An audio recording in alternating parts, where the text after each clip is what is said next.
강의 시편 16편 한번 읽고, 이건 그래도 대충 짧아서 좋은데 막 긴 건 너무 길기도 하고. 자, 16편 1절부터 11절까지 다시 한번 읽음 시작. 하나님이여 나를 지켜주소서. 내가 주께 피하나이다. 내가 여호와께 아뢰되 주는 나의 주님이시오니 주밖에는 나의 복이 없다 하였나이다. 땅에 있는 성도들은 존귀한 자들이니 나의 모든 즐거움이 그들에게 있도다. 신에게 예물을 드린 자는 괴로움이 더할 것이라. 나는 그들이 드리는 피의 전제를 드리지 아니하며 내 입술로 그 이름도 부르지 아니하리로다. 여호와는 나의 산업과 나의 잔의 소득이시니 나의 분깃을 지키시나이다. 내가 줄로 붙은 지역은 아름다운 곳에 있으며 나의 기업이 실로 아름답도다. 나를 훈계하신 여호와를 성축할지라. 밤마다 내 양심이 나를 교훈하도다. 내가 여호와를 항상 내 앞에 모시며 그가 너의 오른쪽에 계심으로 내가 흔들리지 아니하리로다. 이러므로 나의 마음이 기쁘고 나의 영도 즐거워하며 내 육체도 안전히 살리라. 이 주께서 내 영혼을 소홀에 버리지 아니하시며 주의 거룩한 자를 멸망시키지 않으실 것이미로다. 주께서 생명의 길을 내게 보이시니 주의 앞에는 충만한 기쁨이 있고 주의 오른쪽에는 아멘.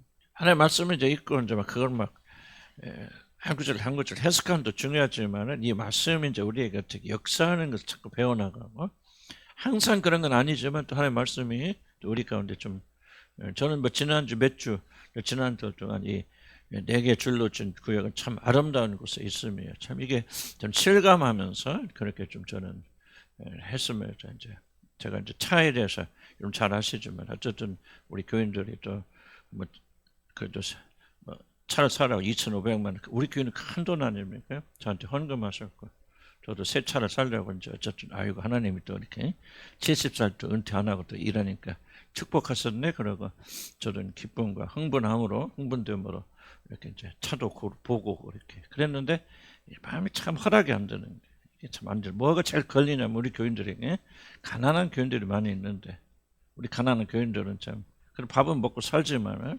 고통하고 있는데 야, 이 목사가 새 차 타고 다니는 게 참 최후의 순간까지 이게 허락이 안 되는 게 우리 집사람한테 물어보고 상의해도 똑같은 그런 이야기고 그래서 내가 이제 어쨌든 드리고 이제 차를 내가 또 박성 목사님 드린다고 약속했기 때문에 거기는 사역에 필요하시고 그래서 내가 건네 드리고 참 이게 이렇게 차를 어쨌든 간에 10년 된 차를 또 다시 마일리지 줄인 그 차로 바꿨는데 참 한편으로는 좀 섭섭한 마음이 있잖아요.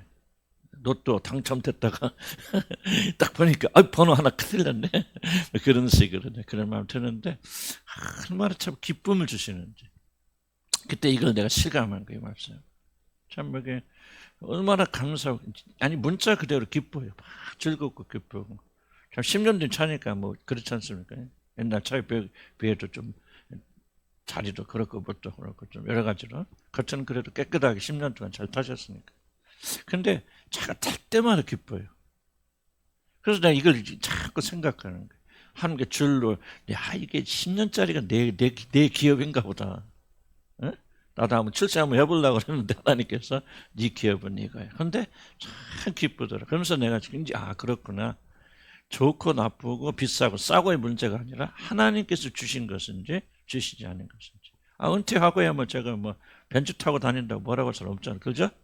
목사님 뭐 로또가 돼서 뭐 벤츠 타고 다니신다. 이거 참 왜 막 그래갖고 상처받을 수 없잖아요. 그러나 지금은 아니다. 그런 생각이 드는데 참 저는 이렇게 실감이 이렇게 무슨 말을 제가 하고 있느냐. 하나님의 말씀은 이렇게 우리 삶에 연결되어 있어야 돼요. 참 이게 하나님 말씀 왜 하나님 말씀을 저는 생각하느냐면요.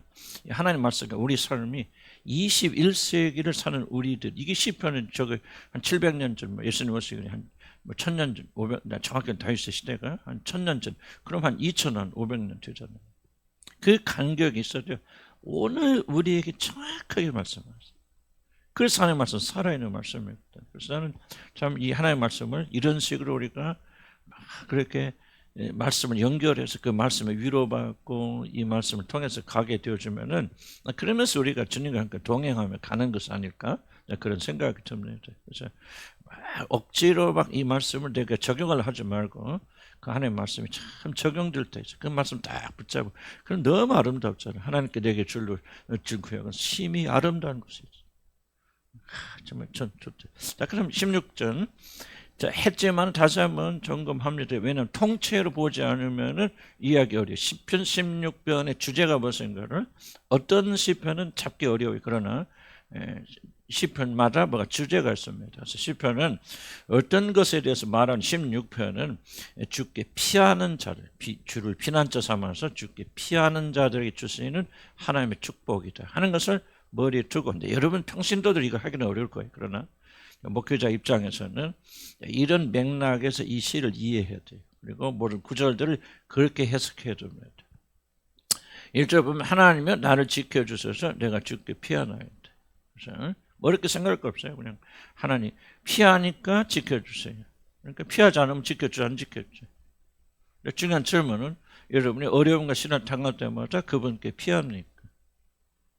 뭐 기도를 하죠. 그러나 그것이 피하는 것인지 무엇이 피하는 것인지 우리는 또 한번 시편을 통해서 우리가 생각할 필요가 있다.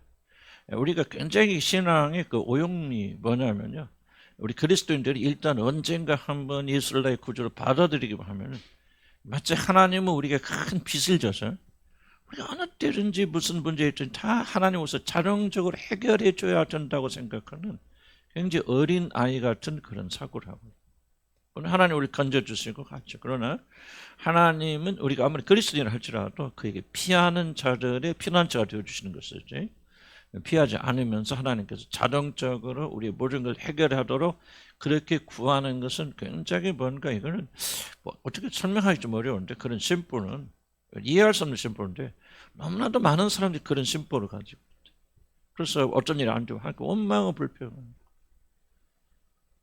이런 일 도대체 왜 일어나는가? 뭔가 좀 우리는 굉장히 큰 오해를 하고 있는 것이죠. 그래서 하나님께서 하나님이 나를 지켜주셔서 왜? 내가 어려우니까 아니잖아요. 그럼 뭐라고? 내가 주께 피하나이다. 피하였기 때문에 주님을 나의 피난처로 삼았기 때문에 그렇다는 거죠. 내가 2절 보면 여호와께 아뢰니 주는 나의 주님이시오니 주밖에는 나의 복이 없나이다. 자, 그러면 주께 피하는 자들의 자세가 뭐예요? 뭐를 고백하죠? 주 밖에는 나의 복이 없나이다. 주 밖에란 말은 뭐예요? 주 외에는, 주님 외에는 내가 참된 안전이 없고 피난처가 없고 주님 외에는 나의 큰 축복이 없나이다. 꼭 이래 100% 되려면 하나님 우리를 지켜준다 그런 뜻은 아니겠지만은 적어도 시편 다윗은 지금 뭐 하고 있습니까? 다윗은 그런 내가 언젠가 예수님을 나의 구주로 고백했기 때문에 내 멋대로 사는데도 불구하고 하나님 오셔서 나를 건져주세요. 그런 뜻이 아니잖아요. 그의 마음속에 피난처라는 것은 여러 개 피난처가 있는데 그 중에 하나입니다. 이 말이 아니에요. 주 밖에는, 그러니까 정말 하나님 한 분만을 나의 안전으로 삼는, 그것이 하나님을 피난처로 삼는다는 거예요. 우리는 그렇습니까? 그렇지 않잖아요, 사실은. 여러 가지 피난처 있죠. 뭐 돈의 피난처 있을 것이고, 뭐 돈이 21세기에는 돈이 가장 큰 피난처일 겁니다. 여러분 조금 통장, 여러분이 뭐 가지고 있는 집이 됐건 재산이 됐건 투자한 것에 되었던 것은 그것이 바로 여러분 피난처잖아요. 그리고 나서 어려움이 있을 때 왜 여러분은 왜 하나님이 건져주지 않는다 그렇게 불평이 많습니까? 우리가 하나님 믿되 성경대로 믿어야 됩니다. 그렇지 않을 때에도 하나님께서 우리를 건져주시기도 합니다. 한 은혜와 자비를 드러내시기 위해서. 그러나 저도 다윗을 보면 뭐합니까? 주 밖에는 나의 복이 없다 하였나이다. 모든 행복과 만족과 기쁨과 안전이 적어도 어디 하나님 안에 두려워하고 발버둥치고 있었다 다윗은. 뭐 다윗처럼 돼야만이 하나님을 구원하는 아니지만 저도 우리는 그런 방향 자세를 가지는 것이 여호와를 피난처 삼는 자들의 기본적인 자세란 말이에요. 근데 뭐예요? 그렇게 하나님이 그런데 주 밖에 나의 복이 없는 유일한 것을 삼는 이유가 뭐죠? 2절에 보면 주님은 나의 주님이시오니. 주님이란 말이 뭐예요? 모든 게 그분을 이렇게 순종하고 복종하고 하나님이라 그 말이에요. 주님이란 말은 하나님이라 그래. 주님만이 하나님이십니다. 우옥팔고. 그러니까 뭐예요? 이 사람은 우상을 섬겨 안 섬겨 그러면 그렇죠. 주님만 하나님이 있으니까 다른 거 안 섬기겠죠. 그래서 4절에 보면 이 말이 나오는 거예요. 이 맥락 이해해야죠. 뭐 하는 거 4절 보면 다른 신에게 예물을 드린 자는 괴로움이 더할 것이라. 이게 바로 하나님이 나의 주님이라는 의미죠. 그러니까 내가 하나님을 내가 진실로 나의 피난처로 삼은 자들은 우상을 섬기지 않는다는 거죠. 여러 가지 피난처를 가지고 있지 않다는 거예요. 하나님만이, 하나님 외에는. 그럼 아이고 이거 좀 우리는 기도도 하지 말아야 되겠다. 이런 사람 있나? 별로 없잖아요. 근데 여러분 걱정하지 마세요. 왜냐하면은 괜찮다는 말이 아니고 하나님께서는 그런 예수를 믿으면서 여러 가지 우상 숭배를 하고 있는 우리들을 택하시고 부르셔서 그럼 하나님 무엇인 겁니까? 하나님께서 성령을 보내주셔서 그 성령께서 지금 뭐하고 계십니까? 적어도 나에게는 피난처 아주 많나이다. 나에는요 주님만이 나의 행복은 아니고요. 나는 여러 가지 있는데 그 중에 하나입니다. 다 이런 자세로 그러나 예수 그리스도의 주라님이라는 사실을 가지는 그 계시를 받아서 믿음으로 고백하고 나왔죠. 처음 나왔을 때 상태는 그 사람이 하나님만 믿기 위해서 온갖 잡것들을 많이 섬기고 있겠어요. 그렇죠. 맞아 그런 거죠. 그러니까 야곱이나 이런 아브라함, 이삭, 야곱 그 족장들 보면 야곱의 후손들 자녀들이 그 세겜에서 싸움하고 도망가게 될 때 전부 우상 가져오라 그러니까 막 엄청나게 막 귀걸이 먼거리 막 우상 막 전부 갖다가 세겜나무 밑에 묶고 가잖아요. 난 충격받았단 말이에요. 야곱의 믿음의 사람의 가족에 원룸 우상들이 이렇게 많아요. 이스라엘 백성들 보세요. 예굽에서 나왔을 때 전부 우상 가지고 나오거든요. 하나님께 무엇입니까? 우리도 그런 상태에서 구원받잖아요. 그럼 하나님께 무엇입니까? 여러분 그 우상들 하나씩 둘씩 제거하십니까? 여러분 좀 힘들죠, 요즘. 매일 힘들지 여러분 힘든데. 여러분 특별히 어려움을 겪고 있는 분들. 왜 하나님이 무엇하고 계신 걸 잘 이해하셔야 돼요. 뭐합니까? 여러 가지 피난처를 두고 있는 사람들 하나님만은 밖에는 아니고 하나님도 오히려 하나님보다 더 큰 것을 축복의 행복의 근원을 삼고 있는 우리들을 이렇게 성령을 보내주셔서 그 성령이 뭐 하시냐? 그걸 하나씩 둘씩 제거하시는 거예요. 떼어내시는 거예요. 칼로 자르시는 거예요. 부수시는 거예요. 그래서 결국은 마지막에는 어떻게 고백하게 다윗처럼 하나님 밖에는 근데 다윗이 사실 이렇게 고백했할지라도 진짜 그가 100% 그랬을까요? 그렇지 않잖아요. 그러니까 밧세바에 음란한 일도 저지르려고 여러 가지 막 첩들도 두고 난리 피잖아요. 타락된 삶은 아니지만 그러나요? 그러니까 우리 똑같잖아요. 그러니까 하나님께서 성령 보내주셔서 결국 우리를 어떤 사람으로 만드냐? 오늘 시편의 고백처럼 하나님 외에는 내게 복이 없나 하였나이다. 하고 진실로 고백뿐만 아니라 그런 삶을 살아가는 자들로 누가 주의 성령께서 우리를 만들어 가신다. 아멘. 근데 그게 즐거워요, 즐겁지 않아요? 즐겁죠. 즐겁지만은 우리 육신은 즐거워요, 즐거워하지 않아요? 즐겁지 않죠. 힘들죠. 믿고 의장을 다 빼서 돈 막 뺏어가시잖아요. 참 이게. 그러니까 하나님께서 건강도 뺏어가시고 건강. 나는 요즘 70이 넘어가니까 매일 아침 이렇게 하나님 내가 하루를 살아가는 것도 이제는 뭐예요? 하나님 은혜가 아니면 안 됩니다. 옛날에는 젊었을 때는 한 달, 두 달 괜찮을까 하나님 못 써도 잘 자랐거든 건강하게. 근데 젊었을 때 소원 중에 하나가 한번 아파봤으면 좋겠다. 그런 소원 아닌 소원까지 가져봤었는데 그런데 이제 나이가 드니까 뭐 합니까? 이게 건강 하루를 유지하는 것이 하나님 은혜가 아니면 안 되겠고. 그러니까 나이 탓도 있지만은 하나님께서 나를 정년해서 연단시켜서 뭘 하시게 되느냐? 여호와 하나님 밖에는 복이 없나 하나이다 하는 고백을 우리가 하도록 만들어 갔습니다. 그러니까 하늘나라 가면 어떤 사람들 정말 진실로 전심으로 아무런 거짓 없이 그 하늘나라에서는 하나님 밖에는 나의 구원이 없고 하나님 외에는 나에게 복이 없나이다 하고 이게 찬양이죠. 우리가 하나님 손들고 하나님이 나의 찬양하지만 속은 우상을 거듭까지 듣고 이렇게 흔들면 하나님이 그 봐주시 안 봐주시 다 아시잖아요. 근데 하늘나라 가면 이제 우리가 다 그렇게 거룩하게 이제 정년이 되어져서 진실로 전심으로 우리가 하나님 그렇게 하는. 근데 이제 중요한 것은 뭐냐면요. 우리 믿음이 자라면서 이것이 복되다 하는 것을 깨닫게 되었어요. 여러분 잘 보세요. 여러분 영혼이 성장하고 있는지 안 하고 있는지를 여러분 알려면은 여러분 지금 형편이 얼마나 편한가, 얼마나 더 평강을 누리는가, 이걸 보면 안 되고요. 얼만큼 여러분 영혼이, 여러분 전 인격이 여러분 있는 말씀처럼 여호와 하나님만을 그의 복으로 삼는 것을 참된 축복으로 이해하고 받아들이냐, 이것이 바로 여러분의 영혼의 성장의 증거. 이해가세요?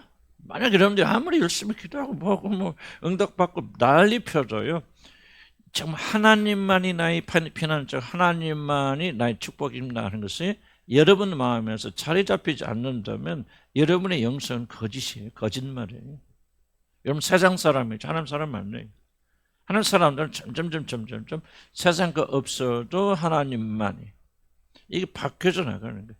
이게 완전해야 구원 받는단 말이 아니고, 이 구원의 과정이 뭐냐, 이 땅에 살면서 건강하고 복 많이 받고 집 많이 얻고 재물 많이 삼고 그런 사람이 되어지는 것이 구원이 아니에요. 여러분들, 구원은 뭐냐 하면은 이 세상에 다 모든 걸 다 줘도 다 없어져도 하나님만이 나의 축복을 삼고 그분 안에 거하는 자들이 바로 하나님의 자녀들이고, 그것이 바로 구원받은 자들, 그 마음을 가지고 천국에 가까이 갈수록 어떤 마음이에요?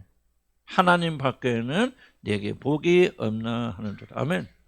이렇게 만들어 갔으니까. 그러니까 여러분들이, 그러니까 뭐 저도 보니까 건강 잃어도 돈이 막 없어져도 옛날 같으면 난리 났을 텐데 뭐 그거 별거 없어요. 실제로 속 사람이 강건해진 건데, 내가 뭐 완전하다 그런 뜻은 아니고 옛날에 비교하면, 그럼 이게 뭐냐? 내 영혼이 점점점 하나님에 가까이 가고 있는데, 그것이 무엇의 결과입니까? 깨어짐의 결과더라. 하루아침에 기도했더니 하나님 그렇게 바꿔주신 게 아니더라. 호되게 당하게 하시고 잃어버리게 하시고 깨지게 하시고 부서지게 하시고 눈물 흘리게 하시고, 그리고 나서 하나님께서 그 변화를 통해서 우리가 그런 사람 변화져 나가더라. 고난이 없이는 우리는 그렇게 안 됩니다. 그래서 고난은 굉장히 우리에게 값진 거예요. 근데 고난이 값지다고 생각하는 것은 영적으로 강한 사람이 아니라면 그렇게 생각할 수가 없는 거고, 그런 실제로 문제에 들어가서 뭐 돈이 뭐 합니까 하다가도 돈을 탁 잃어버리면 완전히 사람 돌아버리잖아요. 그 사람 뭐예요? 영적인 것이 아니에요. 육적인 사람이었다는 것을 드러낼 뿐이에요. 건강 잃어보세요. 열 잃어보세요. 건강 잃어보고 난리 나지. 온 세상이 무너지죠. 그럼 지금까지 나를 지탱했던 것이 무엇이냐? 고난 속에서 하나님 드러나게 되는 거예요. 왜 자식 때문에 그렇게 코 빠지고 있습니까? 그럼 뭐예요? 내가 우상이잖아요. 우상을 드러낼 뿐이거든. 그러니까 우리는 정말 이것이 하나님께서 우리 고난을 통해서 이렇게 만들어 가시는구나, 하나님의 역사구나 하면은 여러분 훨씬 더 좀 편해질 수 있겠죠. 그리고 그 가운데서 우리는 더욱더 변화되어서 이제 그런 것에 아랑곳하지 않는 사람, 없어도 무너져도 살 수 있는 사람, 하나님만이 나의 복이라고 고백할 수 있는 사람, 나는 그런 자들이 하나님 나라 들어간다고 생각합니다. 100% 그렇게 돼야 된다는 것은 아니고, 제가 하고 싶은 말은 여러분이 진실로 거듭났다면 여러분의 영혼 안에서, 여러분 안에서 하나님이 이 일을 반드시 진행시키실 것이다. 아멘. 이런 것을 잊고 여러분이 그리스도 예수 안에 자라나서 나 믿음 좋으니까 하나님 더 축복받았어요, 넘치게 받았어요, 뭐 이번 때 수입이 더 많아졌어요, 건강해졌어요, 뭐 이런 것이 아니라, 그런 것이 없다 할지라도, 더 빼앗기다 할지라도 하나님 밖에는, 사도 바울 일생 동안 계속하면서 뭡니까? 기적은 줄어들고 환난과 핍박만 늘어나잖아요. 그래서 뭐라고 합니까? 나는 마치 막 사람들 앞에서 구경거리가 되어지고 사도가 돼갖고 저게 매일 어려움이나 당하고 다치고 고개 갇히고 사람들 앞에 나가, 천사들 앞에 나를 구경거리로 만드셨죠. 내가 의지하지 모든 걸 다 끊어내시고 마치 내가 사형 선고를 받은 사람, 살아있으나 죽었다가는 그런 고난과 고통을 당하게 하시면, 죽었다가 다시 살아나게 하시는 하나님만 의지하게 하매리라. 그래서 하나님만 남겨두기 위해서 뭐 합니까? 하나님께서 사도 바울의 삶 속에 지속적으로 고난을 보내시면서 그를 죽이시더라. 그러니 이제 이게 중요해요. 여기서부터 중요한 거예요. 그런데 사도 바울은 그것을 뭐로 여기더라? 기쁨으로 여기더라. 왜? 그런 영으로 살아있기 때문에. 하나님의 나를 보고 하나님을 볼 수 있기 때문에 이것이 가져오는 영광이 무엇인가를 깨닫기 때문에 그는 그런 고통 가운데서도 내가 기뻐하고 또 기뻐했다. 이것이 영성이다 그 말. 무슨 말 이해 가십니까? 하루아침 안 되겠지만은 하나님께 그렇게 만들어 가지고 계시니까 여러분이 힘을 내고 용기를 내서 이렇소라 그 말. 아무것도 안 해요. 여러분 나중에 보세요. 야, 내가 어떻게 그런 걸 이겨냈으니까 어떻게 그렇게 말하지? 나도 깜짝 놀랐거든. 나는 돈독이 없는 사람이야. 농담 아니고 진짜 돈 좋아하는 사람이야. 근데 어떻게 그렇게 돈을 탁 포기할 수 있을까? 내가 안 해요. 하나님의 은혜더라 그 말이지. 근데 하나님께 이런 사람을 만들어 가셔서 뭐 내가 아직 멀었지만 옛날에 비하면 그래도 조금이라도 하나님이 더 많이 나를 차지하시더라. 이게 구원인 거죠. 그래서 옛날보다 조금 더 세상과 없어도 하나님 한 분이면 살 수 있다. 그렇게 깨닫게 만들어 가시더라. 이것이 바로 구원이다. 아멘. 똑같은 구절 해도 하나님께 어떤 말씀 주실지 나는 몰라. 그러니까 이렇게 주님이 주시는 거예요. 주여 밖에 나의 복이 없나 하였나이다. 시편 16편 갖고 10번 할 수도 있지. 20번 할 수도 있고. 3절 땅에 있는 성도들은 존귀한 자들이니 나의 모든 즐거움이 그들에게 있도다. 지난 설명에서 증거 나는 또 반복합니다. 자, 그러나 하나님께 피난한 저들이 쉬운 가장 실수가 뭐죠? 나는 하나님만. 그러니까 뭐를 무시하기 쉽느냐? 땅에 있는 사람들과의 교제를 무시하기 쉬우죠. 참 이게 놀라운 구절입니다. 나는 하나님 할게 나갈 거야. 사람 필요 없어. 난 교회도 안 가고 혼자 예배 드리고 기도하고 난 하나님 한 분만 내 마음에 있으면 돼. 옆에 사람 이거 잘못됐다. 하나님께 피하는 자들은 그냥 하나님께만이라는 말을 오해하지 말라.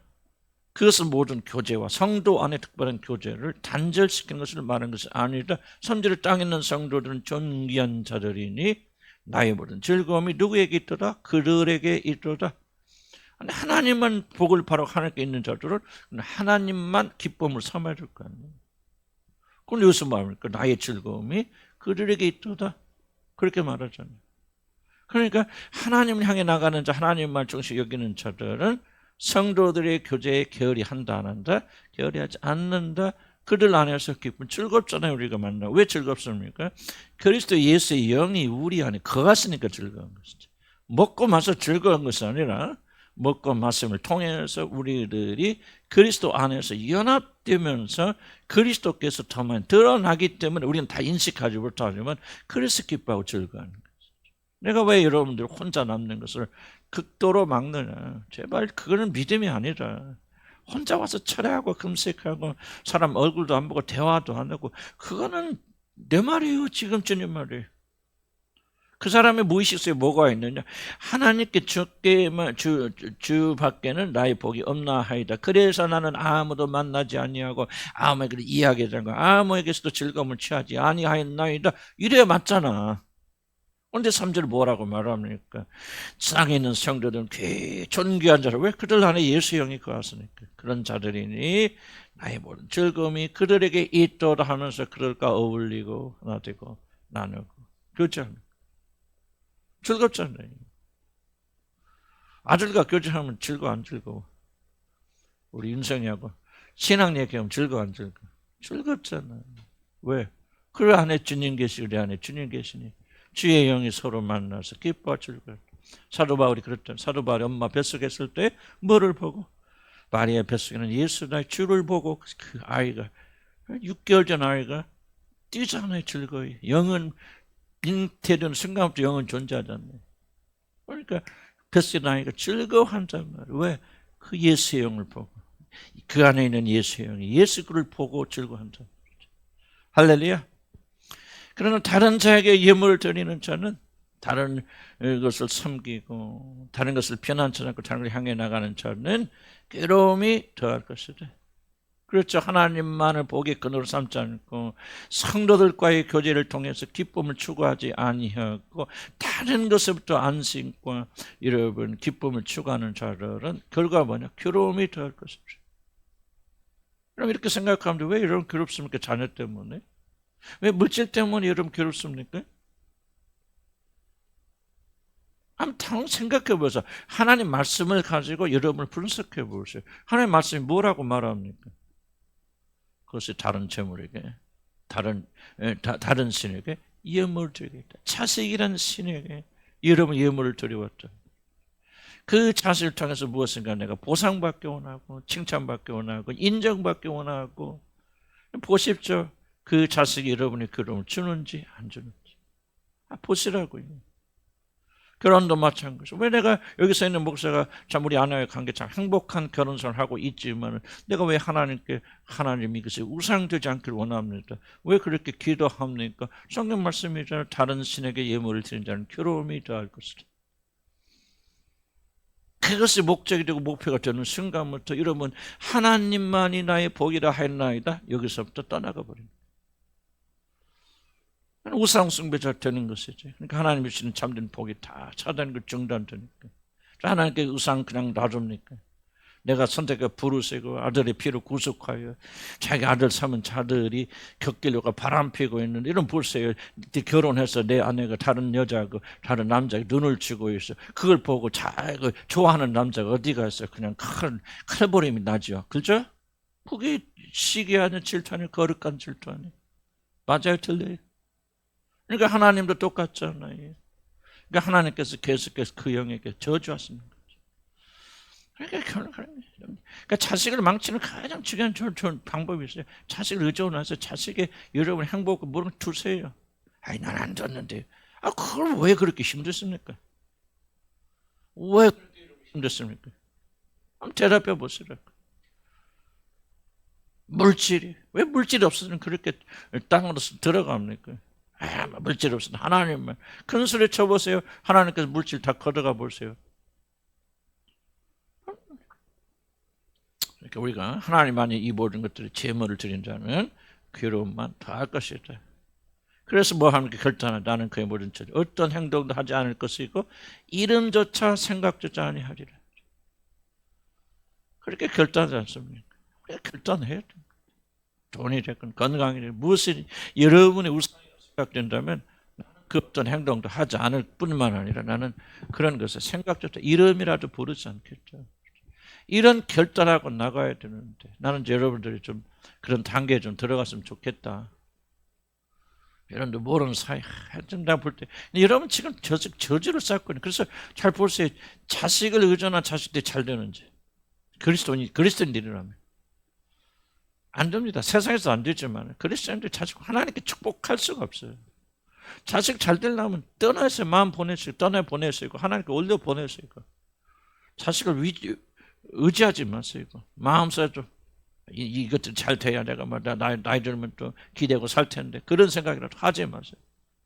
어떤 형태로든지 그런 우상 숭배를 하게 되어지면은 나는 그렇죠. 왜 내가 우리 가족의 행복을 일부러 놓지 않고 하나님 앞에 주님 내가 주님과의 관계에 문제가 생긴다면 이 가족의 행복을 걸어가서 나는 차라리 다투고 싸우고 어렵고 힘들어도 나는 주님이 가장 중요한 분이고 모든 게 중심이 되는 것을 나는 더 소원합니다. 그렇게 말할 거 이게 지혜라고 말이지. 나는 알잖아. 그래서 내 마음 차지하게 될 때 어떻게 될 것인가? 질투에 하나님께서 질투하시는 하나님께 그걸 버려두실 것인가? 내 마음속에 다른 여자를 품고 사는데 나를 사랑하는 분이 버려두실까? 안 그래요. 기어이 들어서 나를 위해서라도 아작을 내버리시는 것이죠. 그러니까 여러분이 추구하는 모든 것들은 두고 보세요. 그냥 이렇게 알게도 여러분이 헤어나지 못하는 건 내 책임 아니에요. 여러분의 책임이죠. 여러분 그때 가서 이거 구절 생각도 안 나겠죠. 내 신세가 왜 그래요? 그냥 그렇게 살지 모르시면 빨리 여러분 탈피하셔야 돼요. 남편 사랑하실 때 의지하지 마세요. 자식 사랑할 때 의지하지 마세요. 자랑하지 마세요. 자식 자랑을 같이 어리석은 자 어디가 있습니까? 내일 어떻게 될지 어떻게 합니까? 여러분 제물을 드린 자는 반드시 그러면 됩니다. 5절에 보면 여호와가 나의 산업과 나의 산의 초적이 있습니다. 자 벌써 4절과 5절을 연결해서 생각해 봅니다. 그러나 지혜로운 자 하나님을 피난처로 삼는 자를 어떻게 한다는 것은 여호와를 자기 산업과 자기 자녀의 소득으로 삼는 자죠. 아브라함은 내가 너희 지극히 큰 상급이니라. 잘 보셔야 돼요. 지금 4절과 5절에 굉장히 대조가 있죠. 차이가 무엇입니까? 예물을 드린 자, 다른 신에게 예물을 드린 자는 뭡니까? 그 예물을 드림을 통해서 무엇인가? 내가 추구하는 것이 이루어지고 그래서 행복하고자 하는 그런 간절한 열망을 가진 자들이잖아요. 그런데 참된 하나님 사람들은 뭐예요? 하나님을 열망하는 사람들. 성경이 뭐라고 합니까? 돈이 하나님 주신 돈이 나의 산업과 이렇게 나와야 되는데 여호와는 나의 산업이라고 하죠. 여호와는. 그분이 나의 모든 것이 되는 것이 인간의 최대 행복이고 최대 만족이고 최대 안전이다. 자, 우리는 이런 생각을 지식적으로 할 수 있지만은 이것이 우리의 모든 것을 지배할 만큼 강력한 사상으로 이게 신앙이에요, 여러분들. 난 죄송합니다. 목사가 됐건 사모가 됐건 여러분 예수 믿은 지 수십 년이 되었어도 여러분이 아직도 이 사고에서 벗어나고 있지 못하면 여러분 그리스도인이 아닙니다. 그리스도 될 수 없어요. 그리스도는 누가 그리스도이냐? 하나님 한 분이 한 분만을 여러분 모든 것으로 삼는 자. 물론 과정은 있겠죠. 자라나게 있겠죠. 성장해야 되겠죠. 그럼에도 불구하고 우리가 온전히 성장하게 됐을 때 이 세상의 모든 걸 다 잃어도 빼앗겨도 없어도 하나님 한 분만이 나의 소득이시고 나의 기업이시고 그분이 나의 축복이고 안전이고 하나님 한 분만을 열망하는 자, 이런 자로 하나님께서 여러분 만든 이게 바로 하나님 자녀들이요 천국에 들어가는 자들이에요. 난 이걸 가볍게 여기지 않기 바랍니다. 우리는 지금 기독교 최대 이단이 뭐냐? 언제가 내가 진심으로 예수를 내 주라고 하면 고백했으면 그 사람 영원히 어떤 일이 있어도 무슨 일이라도 다 천국에 간다라고 하는 이건 이단 중에 이단이 교회 안에 자리 잡고 있기 때문에 오늘날 교회가 다 이렇게 망가지는 겁니다. 그거는 하나님 구원과 아무런 상관이 없는 자들. 처음에 그렇게 시작했을지 모르더라도 참으로 구원 받은 자의 마음속에는 뭐가 점점 자라지냐? 여호와 하나님이 아닌 것들은 떨어져 나가게 되어지고 이제 여호와 하나님 한 분만 나는 당신 죽어도 좋아요. 막 시집 못 가도 좋아요. 나는 이렇게 막 가난해서 병들어 죽어도 괜찮아요. 그러나 나는 하나님만이 나의 모든 것이 되기를 소원합니다. 처음에는 그렇게 시작이 안 됐을지 모르더라도 주의 거룩한 하나님의 영이 여러분 안에 거하신 사람들은 하나님께 오셔서 우리를 점점 그렇게 만들어 가신다 그 말. 나도 사실 목회 처음 시작할 때 무슨 욕망으로 뭐 하나님만을 거짓말이고 목회 성공 뭔가 좀 내가 나 자신을 드러내고 싶고 내가 유능한 사람을 보여주고 싶고 알려주고 싶고 물론 복음이라는 열망도 있었겠죠. 그러나 그것은 겉으로 드러나는 것 속에 큰 빙산 같은 것은 뭐가 있었겠습니까? 그리고 나의 성공, 나의 만족 그것을 통해서 내가 행복하고 내 속마음 채우려고 하는 그런 것들이 있었을 거예요. 그러나 하나님께 오셔서 수많은 시간 동안 나를 부수시고 깨쓰시고 실패하게 하시면서 이 뭐를 만드시냐? 아 이제는 하나님만을 나의 모든 걸 만들구나. 만족하고자 하는 그런 사람이 100% 됐다는 이야기가 아니라 적어도 이것이 나를 이제 데리고 가는 하나의 원동력이 주 원동력으로 만들어진다. 이게 하나님의 구원의 역사랄 겁니다. 그래서 여러분이 구원이 점점 진행되고 여러분이 하나님 은혜가도 점점 성장한다는 뜻이 무엇입니까? 나는 하나님이 함께 하셔서 막 성공하고 막 많은 기적이 일어나 뭐 그러고 막 그럴 수도 있죠. 그러나 그것이 전부는 아니고 진짜 뭡니까? 나이가 다 귀찮다. 나도 그랬잖아요. 은사원들 어떻게 탈피했습니까? 근데 재미가 없다. 의미가 없다. 이게 뭐냐 말이지. 그리고 점점 뭐합니까? 내가 여러분에게 얼만큼 잘 가르치고 나 그 기도 안 해. 난 옛날에 막 기름 부으시고 능력 주셔서 막 이 시간에 많은 역사 일어나게 했어요. 그런데 점점 그런 열망을 소멸되었고 그냥 하나님 나는 그냥 하나님 말씀대로 살기 원하고 그리고 하나님 말씀대로 살아서 여호와 하나님께 내 안에 거하시는 하나님께서 오늘 당신을 드러내셨어요. 당신이 하시고자 하는 일을 하시는 거. 나는 그것으로 만족하겠다. 난 당신이 종이 없나니 종이 오니 하나님 원하시는 대로 하시옵소서라고 하는 그런 열망으로 100%는 아니겠지만 점점 바꿔져 나는 가정 이걸 볼 때 아 나는 하나님의 자녀로구나. 하나님의 영이 내 안에서 역사하시는구나 내가 체험할 수 있죠. 그래서 조금씩 기도도 바뀌는 거예요. 그래서 주기도문을 따라 기도하는 것이 나 열망이 되는 거예요. 가장 이제 왜 하나님 뭐 주세요? 이게 아니고 하나님 오늘 당신의 이름, 아버지 이름이 거룩하게 여김받기를 원합니다. 하는 마음이 처음에는 10%, 20%, 30%, 조금씩 자라나면서 언젠가는 그 마음이 내 안에서 나를 가득 채우고 나를 점령하겠죠. 이것을 바로 여러분이 맏아들의 형상으로 바꿔져 나가는 구원의 과정이죠. 이런 과정이 있기 때문에 나는 뭐예요? 나는 하나님의 자녀구나 의심하지 않는 거다.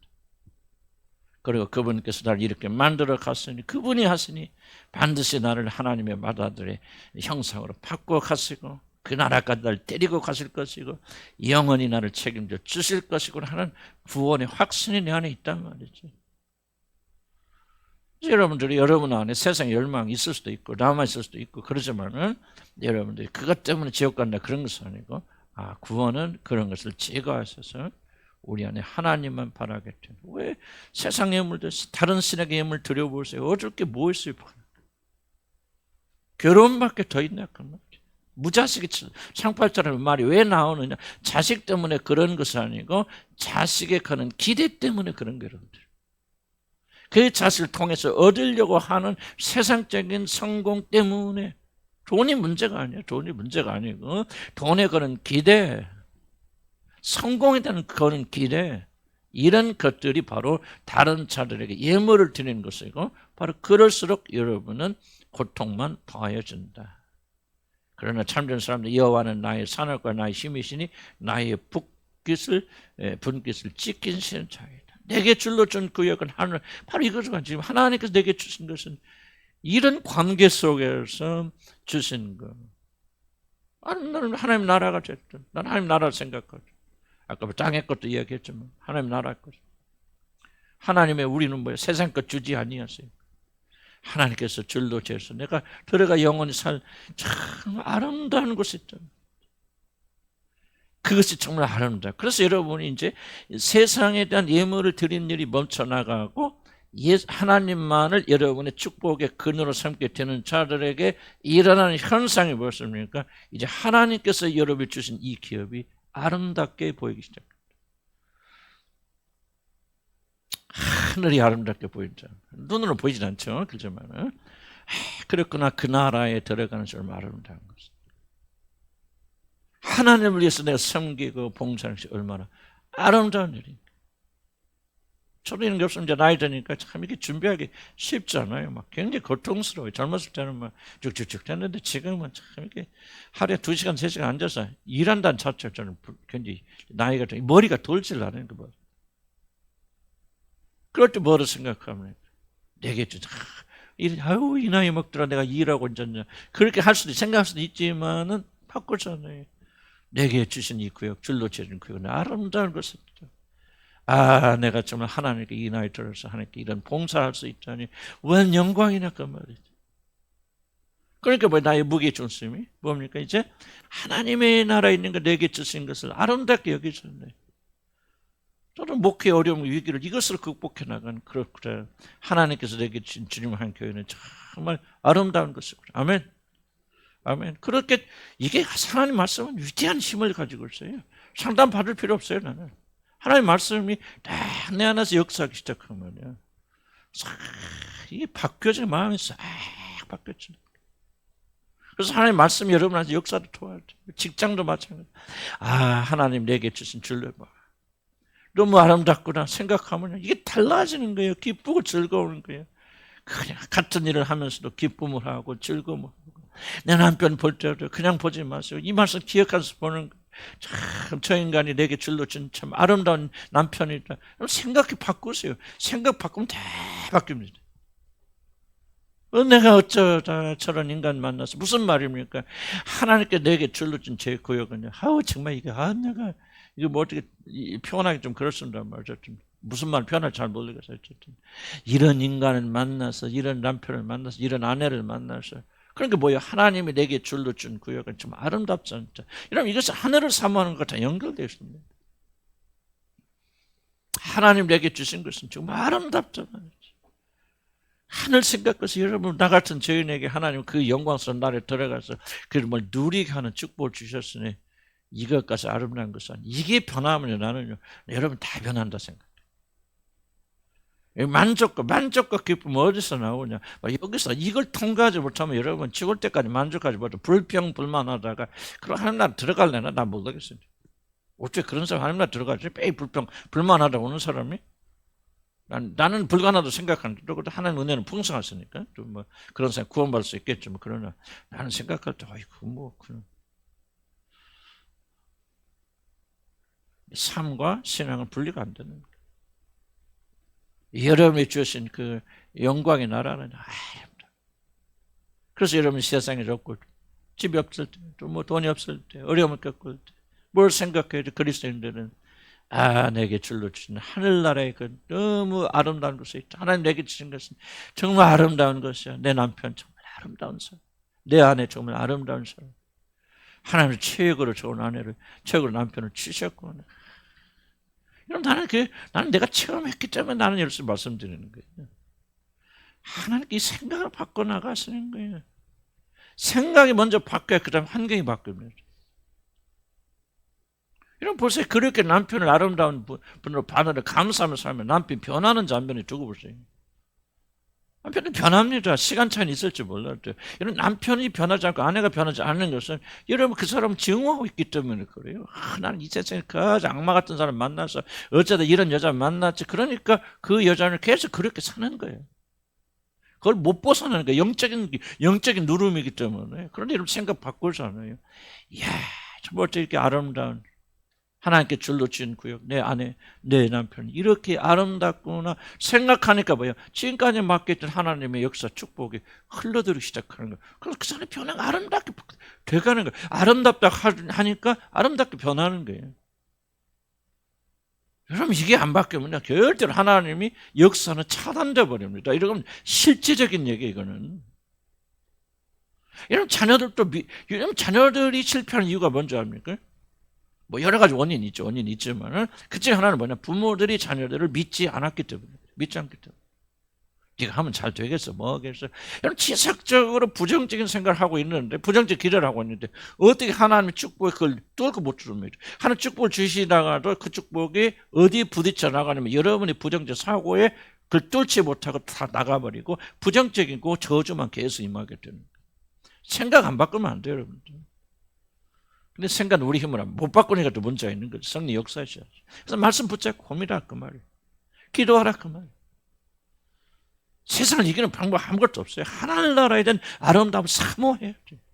장차 우리가 들어가기를 저는 지금 뭐 이게 나라를 어지럽고 뭐 할 때 어떻게 이겨냅니까? 낭만도 절망되지만 그러나 그래 우리가 지금 죽으면 또 주님 오실 때 들어가면 그 얼마나 영광스러운 나라 들어갈 거예요.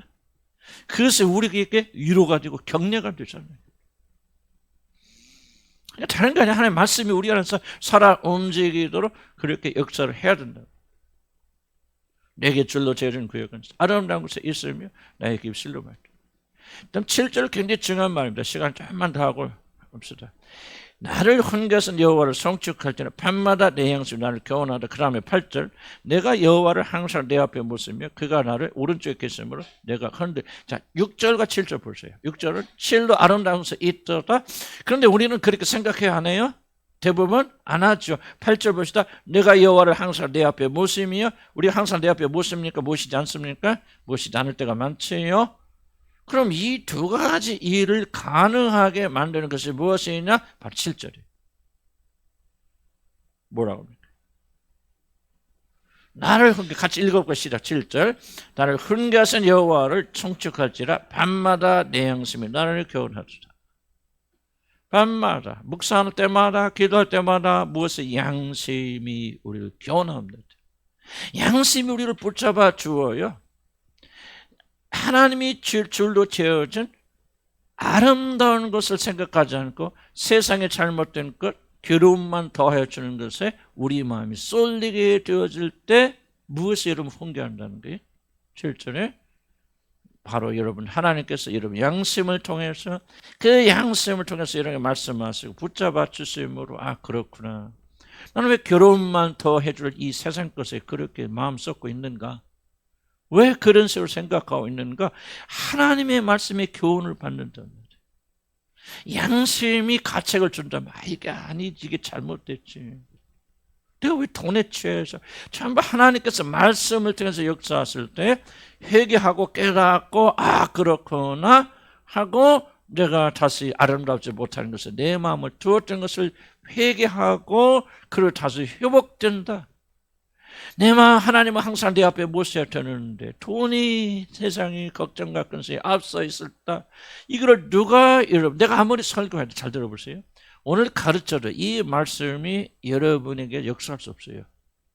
뭐 하지 않는 한 여러분이 양심이 깨어있지 않는다면은 이 말씀은 여러분 듣는 순간 뭐 무슨 말인지 모르겠지만 혹시라도 이해한다 할지라도 나가는 순간 여러분 그건 끝나버립니다.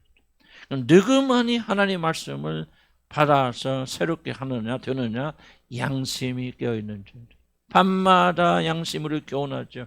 그것을 들을 수 있는 능력 있는 사람들 그 아픔을 듣고 여기서 뭐 울고 무슨 소용이 있어요 여러분 나가는 순간 잊어버리면 그야말로 대지에게 진주 던지는 거 아닙니까? 그래서 우리는 뭐가 중요하냐 여러분이 지금 이 모든 말씀 짓게 행하려면 뭐냐 7절이 굉장히 중요한 핵심적인 구절이에요. 밤마다 여러분의 양심을 교훈하시는 그 하나님 훈계하시는 하나님을 가볍게 여기면 안 되고 그 훈계를 받아들여야 되고 양심의 교훈을 여러분 놓치면 안 돼요. 이게 바로 여기서 회복돼야 된다면 여기서 회개해야 된다면 여기서 잘못을 뉘우치고 그렇구나 정말 하나님이 내게 주신 것은 아름다운 것이 아름다운 구역에 있는 것인데 내가 그것을 잊어버리고 다른 것을 눈 돌렸구나 저주하였구나 회개하여 양심에 기도하는 시간이 뭐예요? 기도하는 시간. 기도는 하나님의 말씀을 듣는 시간 아니에요. 하나님의 음성을 듣는 시간 아니에요. 하나님 말씀하시잖아요. 말씀 묵상하면서 그렇구나. 내가 이렇게 잘못 생각이 있었구나. 회개하게 될 때 여러분의 양심은 회복되어져서 여러분이 이렇게 되어지는 것이 그렇게 안 되면 안 된다.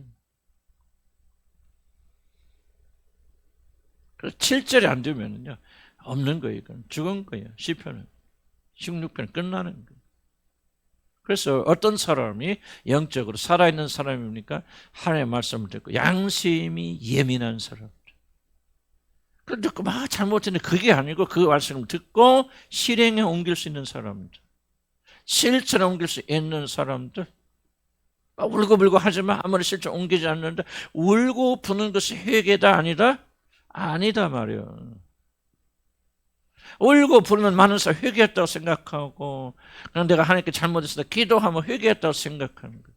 이거는 정말 회개를 오도하는 것이다. 그것과 회개는 아무런 상관이 없다. 회개는 고치는 것이 있다. 돌아서는 것이 있다. 탕자가 돼지 우리에서 백날 울고 부르면 무슨 소용이 있었냐. 집에 돌아갔기 때문에 아버지를 만나고 산 것이다. 그래서 이걸 하지 않는다면 우리는 결코 회복되지 않는다. 뒷부분은 좀 시간이 너무 가니까 제가 막 뒷부분만 하고 끝나려고 그랬는데 처음부터 시작하니까 또 이렇게 길어지게 되어졌습니다. 그래서 어쨌든 현재 16편을 제가 읽어봐도 굉장히 중요한 그런 시구나 하는 것을 다시 한번 깊이 모든 시가 다 그렇지만은 그렇게 생각이 되었습니다. 그래서 저는 오늘 이제 결론으로 7절을 다시 한번 강조하면서 나를 훈계하신 여호와를 송축하고 밤마다 내 양심 나를 교훈하는도다 하는 말씀을 읽고 묵상하면서 하나님이 여러분을 교훈하시게 하라. 양심이 깨있고 민감하게. 그래서 하나님께 지적하실 때 잘못을 뉘우치고 그래야만이 바로 6절, 8절이 우리에서 이루어진다. 다음 주에 좀 더 이어서 하겠습니다. 기도합시다.